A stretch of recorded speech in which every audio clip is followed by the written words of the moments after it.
사순절 세 번째 주일입니다. 예수님과 사마리아 여인이라는 제목으로 오늘의 말씀을 전달하겠습니다.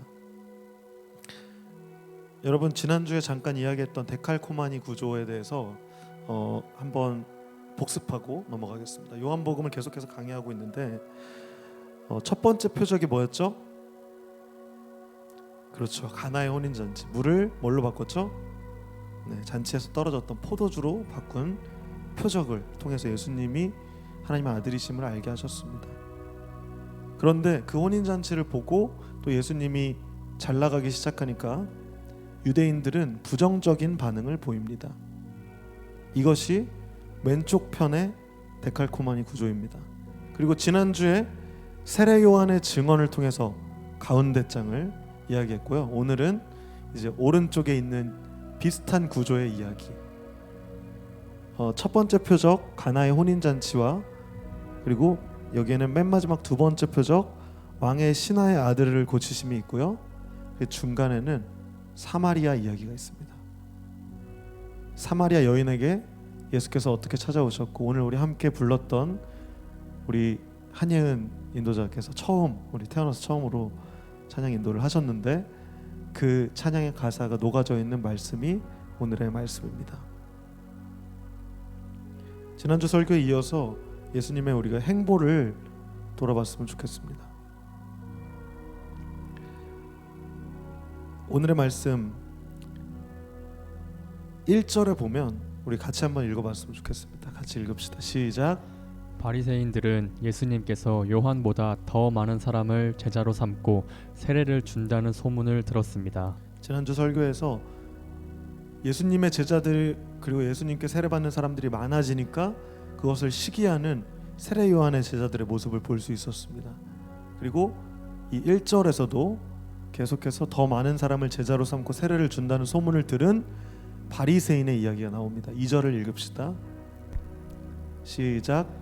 그러나 사실 예수님께서 직접 사람들에게 세례를 주신 것이 아니라 제자들이 세례를 준 것이었습니다. 예수님께서는 바리새인들이 자기에 대하여 이야기하고 있다는 것을 아시고 그 다음 유대를 떠나 다시 갈릴리로 가셨습니다. 여기까지의 이야기를 설명드리겠습니다. 원래 모든 유대인들은 성전에 와서 제물을 바치면서 죄 씻음을 받았습니다. 우리말로 하면 돈이 필요했어요. 헌금을 내야 되는 그런 것들이 있었습니다. 그런데 세례 요한이 강에서 세례를 주기 시작합니다. 당시에 돈을 징수했었던, 재물을 관리했었던 종교 지도자들, 율법주의자들이었던 바리새인은 그들을 견제하기 시작합니다. 왜? 내 밥그릇이 동나기 시작하니까. 왜? 저들은 강에서 그냥 무료로 세례를 주기 시작하니까 이제 우리말로 쫄리는 겁니다. 이거 내가 돈 주고 유지했던 종교 체계가 얘네들 때문에 무너질 수 있겠다. 이거 큰일인데. 그래서 요한을 바리새인들은 주목하기 시작한다는 것을 오늘 본문에서 볼 수 있습니다. 그런데 예수님과 그 제자들은 견제해야 될 대상이었던 세례 요한보다 더 많은 사람들한테 세례를 준다고 하니까 그들을 의혹의 눈초리로 바라볼 수밖에 없었던 상황이었던 것이죠. 그런데요, 어쩌면 우리 개신교 종교개혁이 일어날 때도 비슷한 입장이었을 수도 있다는 생각이 저는 들었습니다. 당시에 카톨릭도 면죄부를 돈 주고 팔았습니다. 그리고 성직을 돈 주고 팔고요. 그러한 타락한 모습과 당시의 유대 사회는 굉장히 닮아 있다고 생각합니다. 우리 개신교도 그러한 입장에서 시작이 됐습니다. 말씀은 그것을 이야기하고 있지 않은데 왜 저렇게 타락한 행보를 거듭하지? 왜 자꾸 본질이 아닌 비본질을 따라가지? 그래서 개혁을 시작을 했고 개신교가 시작을 된 것이죠. 카톨릭 입장에서는 바리새인들과 같았을 것입니다. 왜 굳이 바꾸려고 하지? 왜 개혁하려고 하지? 어차피 돈도 벌고 종교도 지키고 교회도 잘 되고 호화스러운 건물도 짓고 좋은데 왜 굳이 권위를 지키지 않고 저렇게 본질에 집착하는 것이? 라고 이제 이야기한 것과 비슷합니다. 그런데요, 개신교도 사실 비슷한 위기에 봉착합니다. 우리가 이것들을 생각하면서 본문을 더욱더 읽읍시다. 예수님께서는 세례 요한의 제자들마저도 고민했던 그 불필요했던 갈등, 어떤 세례가 더 옳습니까? 사람이 많아지는데요, 이러한 갈등들을 피해서 오히려 그 세력을 누리지 않으시고 그 권위와 권력을 누리지 않으시고 유대를 떠나 갈릴리로 떠나십니다. 예수님은 더 중요한 사역이 있으셨기 때문입니다. 오히려 사람들이 몰리고 세력을 누리고 명예를 누릴 수 있었던 예수님은 떠나는 것을 선택하십니다. 떠나야 할 때를 알고 계셨던 분이시기 때문입니다. 우리 4절을 같이 한번 읽어봅시다. 시작. 갈릴리로 가려면 사마리아 지방을 거쳐 가야만 했습니다. 예수님은 갈릴리로 이렇게 위로 올라가셔야 되는 상황이었는데요, 사마리아를 거쳐 가야만 했습니다. 다음 절을 같이 읽읍시다. 시작.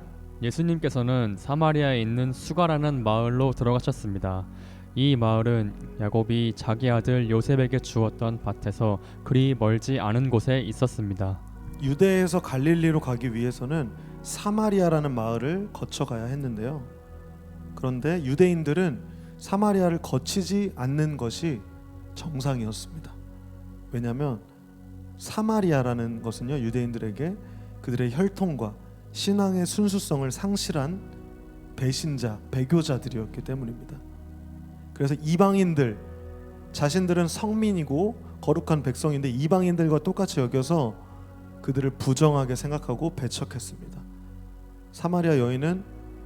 사마리아인들은 태어날 때부터 그러한 차별과 핍박을 받으면서 영문도 모른 채 살아가고 있었어요.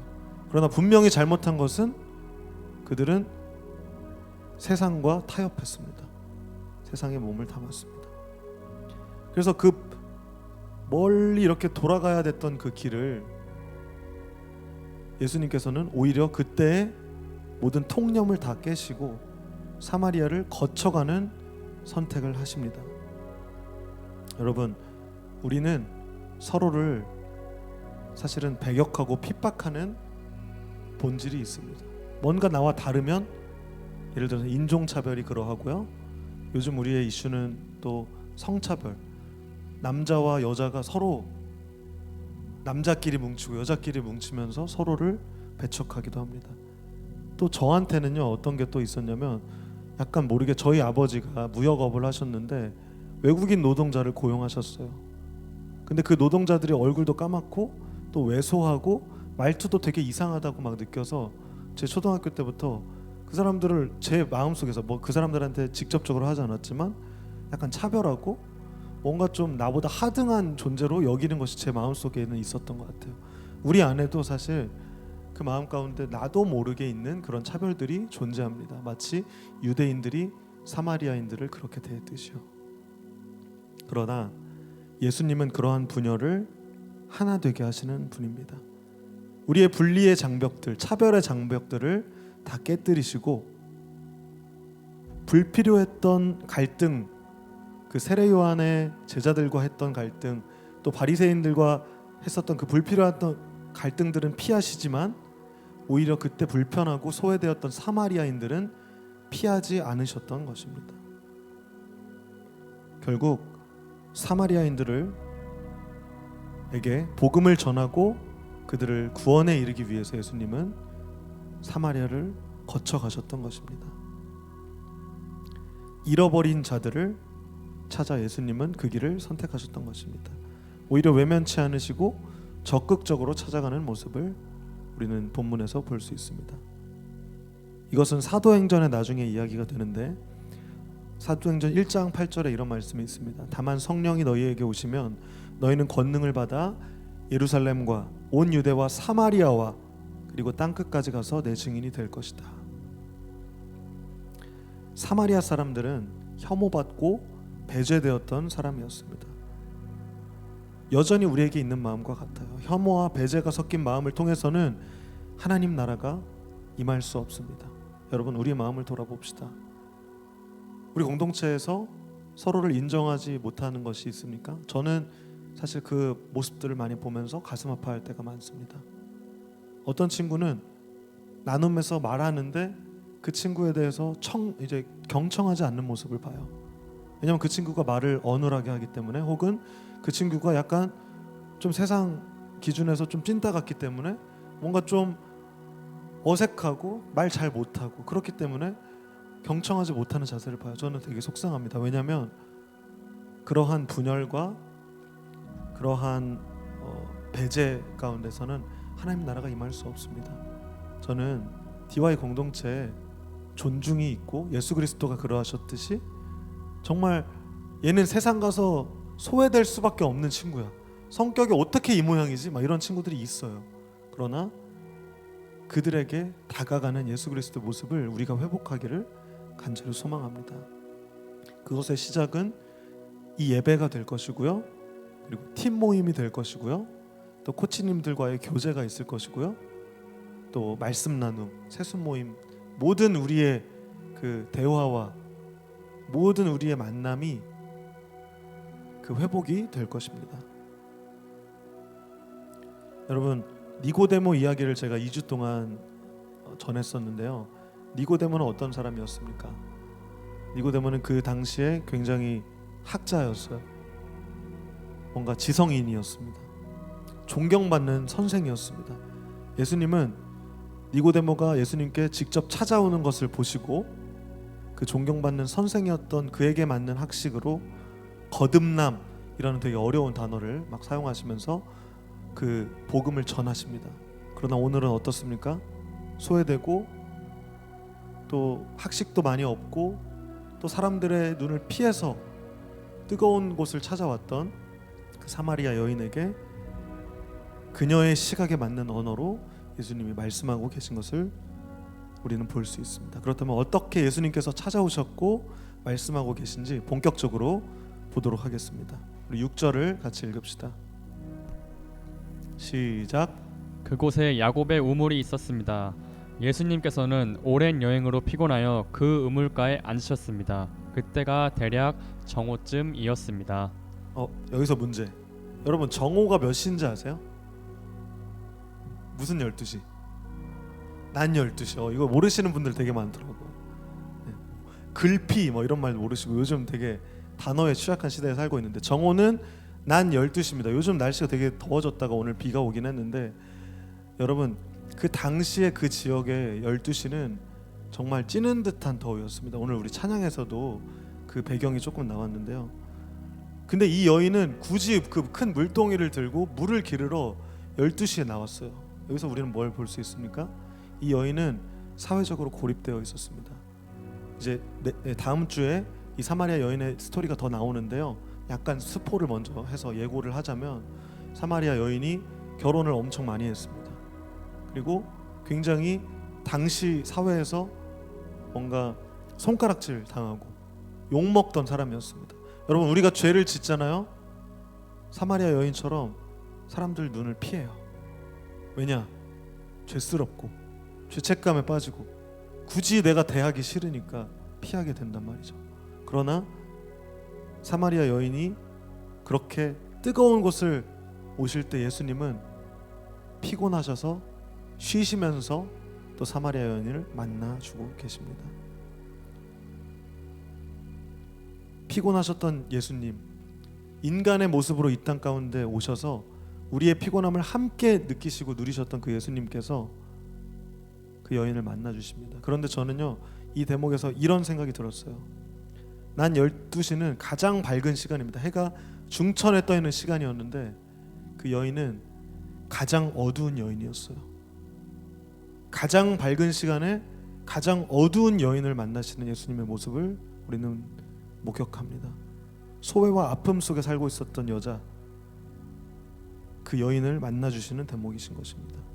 유대의 금기, 사회적 금기를 다 어기시고 사마리아 여인을 만나고자 하셨던 예수님의 모습을 볼 수 있습니다.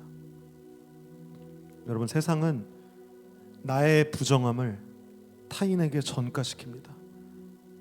내로남불이 그러하죠. 내가 좀 죄지어도 나한테는 괜찮아.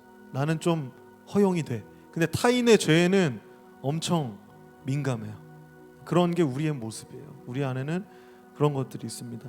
그러나 그리고 또한 몸의 부정함을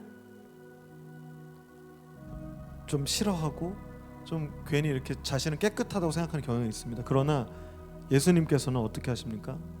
그러한 부정함을 자기에게로 가져오십니다. 기꺼이 정화시키는 것입니다. 예수님은 그런 분입니다. 우리의 죄를 기꺼이 대하시고 찾아오시고 이미 우리에게 성육신으로 십자가로 그 모습을 계속해서 보여주고 계신 것입니다. 그러나 여인은 이러한 예수님을 몰랐습니다. 우리 7절 읽읍시다. 같이 큰 목소리로 읽을까요? 시작. 사마리아 여자 한 사람이 물을 기르러 나왔습니다. 예수님께서는 그 여자에게 내게 마실 물 좀 주시오 라고 말씀하셨습니다. 네, 예수님이 말씀하십니다. 물 좀 주시오 이렇게 이야기를 합니다. 그러자 사마리아 여인은 어떻게 얘기합니까? 8절 시작. 이 일이 일어날 즈음 예수님의 제자들은 먹을 것을 사러 마을로 내려가고 그 자리에 없었습니다. 예수님과 사마리아 여인의 1대1이 된 상황입니다. 9절. 여자는 예수님께 당신은 유대 남자고 나는 사마리아 여자인데 어떻게 나에게 마실 것을 달라고 할 수 있습니까? 라고 말했습니다. 당시 유대인들은 사마리아 사람들과 상종을 하지 않았습니다. 네, 사회적 금기를 잘 보여주고 있죠. 10절 읽읍시다. 시작. 예수님께서는 그 여자에게 이렇게 하셨습니다. 당신이 하나님께서 주시는 선물이 무엇인지 또 내게 마실 것을 달라라고 말하고 있는 사람이 누구인지 알았더라면 오히려 당신이 그 사람에게 구하였을 것이고 그러면 그가 당신에게 생명의 물을 주었을 것이요. 여러분, 이제 진짜 중요한 예수님의 말씀이 나옵니다. 잘 들어보세요. 여인이 몰랐던 것은 일단 하나님이 선물을 준다고 하는데 뭐 갑자기 뭔 뜬금없는 소리지? 나는 나한테 갑자기 물 달라고 하더니 선물 뭐 이런 얘기하고 계시네. 그리고 내가 이 물을 주는 사람이 누구인지 이 두 가지를 몰랐어요. 하나님의 선물이 뭔지 몰랐고요. 두 번째, 물 달라고 하시는 분의 정체를 이 여인은 모르고 있었습니다. 여러분, 제가 답만 얘기 드리겠습니다. 하나님의 선물은 성령님을 이야기합니다. 그리고 물 달라고 하시는 분은 우리가 아시다시피 누구십니까? 하나님의 아들이신 예수 그리스도셨습니다. 여러분, 우리도 마찬가지입니다. 이 하나님의 선물 그리고 예수 그리스도에 대해서 몰라도 너무 몰라요. 오늘 이 말씀을 통해서 우리가 알게 되기 원합니다. 우리 유겸이에게, 우리 이천이에게, 우리 모두에게 이 성령님의 하나님의 선물과 그리고 예수 그리스도가 알게 되는 놀라운 일이 지금 이 자리에서 저는 일어났으면 좋겠습니다. 여러분, 성령님이 임하시면 지금까지 막혀 있었던 유대인과 사마리아인의 담이 무너집니다. 그리고 이웃과 하나님을 사랑의 대상으로 바라보게 됩니다. 우리 11절을 읽읍시다. 시작. 그 여자가 말했습니다. 선생님, 당신에게는 물 기를 도구도 없고 이 우물은 매우 깊은데 어디서 그 생명의 물을 구한단 말입니까? 여러분, 여자는 이렇게 반응합니다. 물 기를 도구도 없고 이 우물은 깊은데 뭐 어떻게 물을 구합니까? 생명의 물이 뭡니까? 선물이 뭡니까? 당신은 누구입니까? 여러분, 사마리아 여인의 이 고백은 우리가 하고 있는 고백들과 굉장히 흡사합니다. 여인은 물 깃는 도구 그리고 그 우물의 깊음, 즉 방법론과 한계를 이야기하고 있으면서 자신이 목말라 죽겠음에도 불구하고 이 세상은 여전히 방법과 한계가 있음을 예수님께 반문하고 있습니다. 마치 우리가 하나님 믿는 거 좋아요. 알겠어요. 예수 믿는 거 좋아요. 네, 물론 천국 가고 다 좋겠죠. 알겠어요. 그런데 저는 스펙이 없어요. 전 취업이 너무 어려워요. 저 사업이 너무 어려워요. 저 학교도 너무 힘들고 관계도 너무 힘들고 세상의 벽은 여전히 높고 돈은 제가 한 푼도 없는데 결혼도 하라고 막 난리고 나는 이제 뭘 어떻게 해야 되는지 모르겠다고요. 근데 지금 배부르게 이렇게 교회 와서 예배드리고 히히덕거리면서 놀라고요. 모임하라고요. 이게 말이 됩니까? 지금 세상은 열심히 취업하려고 아등바등하고 돈 벌려고 애쓰고 공부하고 있고 저보다 한 치 앞을 더 앞서 나가는 친구들 같은데 제가 배부르게 지금 여기서 예배드리고 찬양하고 앉아 있으라고요? 방법이 뭡니까? 우물이 이렇게 깊은데, 세상이 이렇게 높아 보이는데 제가 어떻게 여기서 한가하게 하나님 찬양이나 하고 있을 수 있습니까? 우리의 마음이에요. 사마리아 여인의 마음을 우리도 갖고 있다는 것입니다. 우리는 효율성을 중시하고, 시험 기간이 그래서 안 오잖아요. 공부하니까 예배드리러 안 오잖아요. 시험 공부 조금 더 하려고. 그죠? 우리의 모습입니다. 또한 이렇게 이야기합니다. 여자의 반문을 계속해서 들읍시다. 12절 시작. 우리 조상 야곱보다 더 큰 분이란 말씀이십니까? 야곱은 우리에게 이 우물을 주신 분입니다. 그분도 친히 이 우물에서 물을 길어 마셨고 그분의 아들들과 가축들도 그렇게 했습니다. 뭐 이런 식이겠죠. 우리 아빠도 신앙생활 이 정도 했습니다. 혹은 뭐 우리 엄마 아빠는 뭐 그렇게까지 신앙생활 안 했는데도 잘 사시는데요. 뭐 이런 식으로 반문하실 수도 있을 것이고, 다양한 우리의 여러 가지 핑계를 대면서 예수 그리스도를 우리는 여전히 평가절하하고 보지 못하고 있습니다. 13절 14절을 연속해서 같이 읽읍시다. 자, 시작. 예수님께서는 이 물을 마시는 사람은 다시 목마를 것이요 그러나 내가 주는 물을 마시는 사람은 누가 되었던 간에 영원히 목마르지 않을 것이요 내가 주는 물은 그 사람 안에서 계속 솟아나 영원한 생명을 가져다 주는 우물이 될 것이요 라고 대답하셨습니다. 여러분, 그렇습니다. 세상은 다시 목마르게 되어 있어요. 우리의 순위는 계속해서 변동하고요, 우리의 기준은 계속해서 높아지는 것 같습니다. 우리 돈은 숨만 쉬어도 돈이 없어지죠. 분명히 열심히 돈을 벌었는데 그냥 스쳐 지나가요, 통장을. 그러면서 또 내 돈 없음을 탓하고 계속 돈을 벌려고 노력하고. 친구는 또 어떻습니까? 저는요, 친구들한테 돈 엄청 많이 썼어요. 또 심지어 대학교 때 여자애들, 여후배들한테 돈 많이 썼습니다. 연락한 사람 1도 없어요. 관계는 다 그래요. 피상적이고 다 지나가고 결국 저는 결혼해서 와이프랑만 재밌게 잘 지내고 있어요. 여러분, 우리는 목이 마른 존재들입니다. 물을 먹어도요, 갈증이 해소되는 거는 그뿐이에요. 지금 예를 들어서 뭔가 입시 혹은 뭐 편입 성공했다고 쳐봅시다. 그 기쁨이 영원하지 않아요. 다른 과제가 또 주어집니다. 또 다른 목표가 또 주어집니다. 우리는 그래서 계속 갈급해요. 그러다가 이제 이 예수님의 우리는 말씀에 주목을 해야 한다는 것입니다. 어떻게 말씀하십니까? 내가 주는 물은 마시는 사람이 누가 됐든 간에 영원히 목마르지 않을 것이다. 내가 주는 물은 그 사람 안에서 계속 솟아나서 영원한 생명을 가져다 주는 우물이 될 것이다. 여러분, 물을 밖에서 얻으려고 하십니까? 물을 기를 도구와 그 우물의 깊음 이런 것들을 계측하고 물을 기르려고 애쓰고 계십니까? 여러분, 우리가 물이 마르지 않게 하는 것은 우리의 근원지, 이 샘물의 근원지가 우리 안에 있어야 됩니다. 밖에서 떼양볕이든 어디든 간에 우리가 우물을 계속 파고 우리는 계속 목말라집니다. 그러나 성령님께서, 하나님의 선물께서 우리 안에 내주하시고 이 안에서 영원토록 계속 쏟아져 나오는 그 생명의 물을 우리가 맛보았을 때 우리는 비로소 계속해서 목말랐던 그 갈증에서 해소될 수 있는 것입니다. 여러분, 물 깃는 도구가 중요한 게 아니에요. 우물이 얼마나 깊은지가 중요한 게 아니에요. 우리 안에 우물이 있는가, 그 생명의 물이 우리가 있는가, 우리가 그것을 알고 있는가, 믿고 있는가, 이것이 우리가 알아야 되는 사실입니다. 예수님께서는 오늘 본문에서 분명하게 말씀하고 계세요. 내가 주는 물을 마시는 사람은 누가 됐건, 너 지금 사마리아 여인처럼 힘드니? 너 지금 뭐 아무런 느낌도 안 드니? 뭐 너 지금 행복하니? 어떤 상황이건 상관없어요.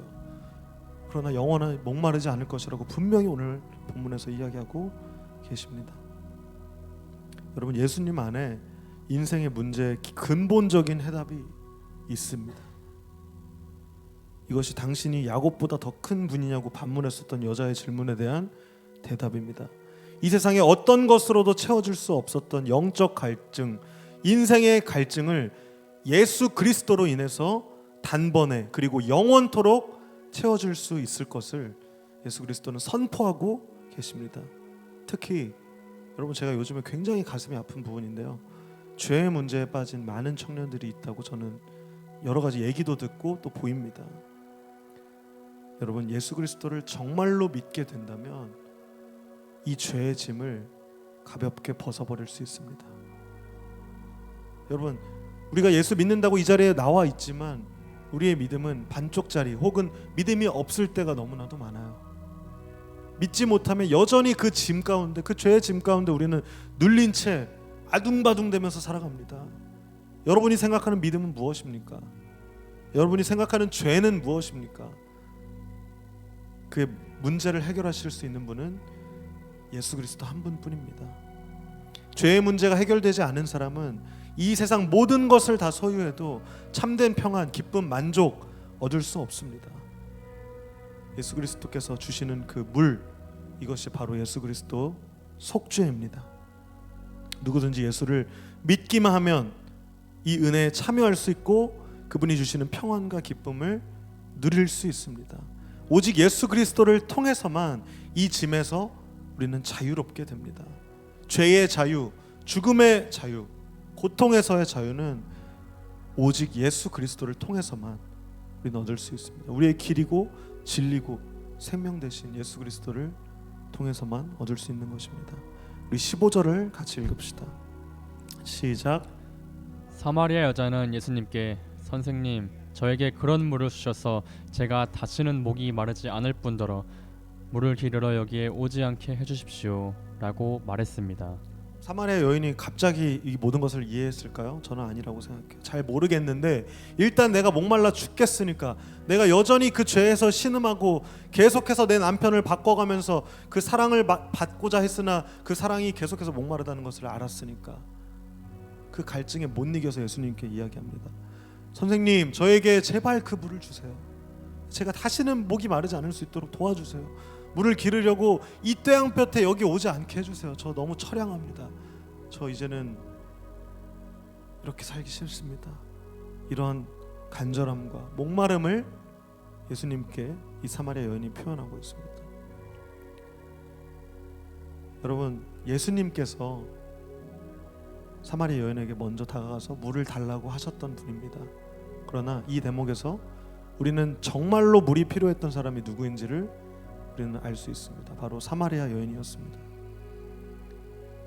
곤경에 빠졌던 그 사마리아 여인을 물을 달라고 간절히 원하는 모습에서 우리는 알 수 있습니다. 예수님도 피곤한 몸, 연약한 인간으로 이 땅 가운데 오셔서 이 세상에 고통받는 자들을 이해하시고 또 공감하시는 분이 되셨습니다. 여러분, 오늘의 말씀을 맺습니다. 우리 예수님을 믿읍시다. 다소 진부하고 너무 많이 들었던 말이라는 거 저 잘 알아요. 여러분들 모태신앙이신 분들도 여기 되게 많이 있고, 그러나 제가 여러분들에게 강력하게 이야기하고 싶습니다. 예수님을 믿읍시다. 예수 그리스도를 믿읍시다. 우리의 믿음은 여전히 너무나도 연약합니다. 세상에서 만족을 얻으려고 물깃는 도구 그리고 우물의 깊음에 관심을 가지지 마세요. 그래봤자 우리는 다시 목이 마릅니다. 우리는 우리 안에 있는 샘솟는 영원한 생수를 날마다 마시며 살아가게 될 것입니다. 소멸하지 않는 그 놀라운 생수를 간절히 바라시는 여러분들이 됐으면 좋겠습니다. 여러분, 오늘 이야기는 이번 주로 끝나지 않습니다. 다음 주에 어떻게 이 사마리아 여인에게 생수가 주어졌고 또 어떻게 사마리아 여인이 바뀌는지 다음 주에 계속해서 우리 이 생생한 스토리를 전해 들었으면 좋겠습니다. 이 시간 잠시 기도합시다.